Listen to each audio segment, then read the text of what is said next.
Dr. Rebecca Campbell is a researcher and professor in the field of trauma who focuses a lot of her efforts on improving trauma response to victims, including training police officers to conduct trauma-informed forensic interviewing.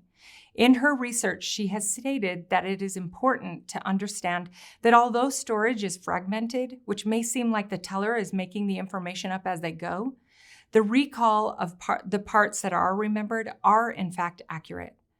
Dr. Campbell's analogy of Post-it notes is helpful in understanding how this works. Imagine if I gave you a pile of Post-it notes of varying sizes. Some are big enough for a few sentences, and some are only for a word or two. Now, imagine I asked you to take notes on them of everything you hear in this presentation. Those notes would need to be good enough for you to be able to retell the entire presentation if you were asked.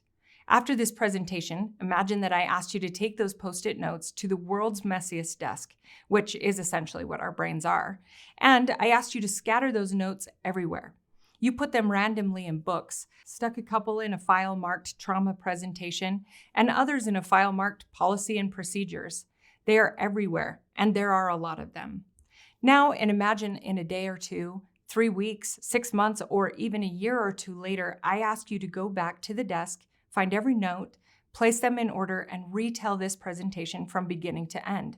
How difficult would that be? Imagine a child being asked to do the same thing. How much more difficult would that be, considering the content is outside of their ability to reason or make sense of, because of their limited development and understanding of this world? The purpose of this analogy in this context is to help you understand the limitations your child may have in giving you the details you are going to want in order to make sense of something that is impossible to make sense of. It will help you regulate and accept what can be offered in the time that the child is capable of offering it. It is also for you because learning of your child's experience, whether from them or someone else, is going to or has created a traumatic event in your mind. Your own brain will or has struggled with the process of laying down memories of what you are learning and how this experience has been for you. The discovery of trauma in our children is traumatic. By the end of the presentation, it is my hope that you will leave with skills to help you regulate, cope, heal, and feel hope, even in the most incredible feeling of fear and overwhelm. I want to help you learn how to regulate so that you can seek healing and feel empowered to advocate for your child's healing. Let's take a moment and answer the questions for this section.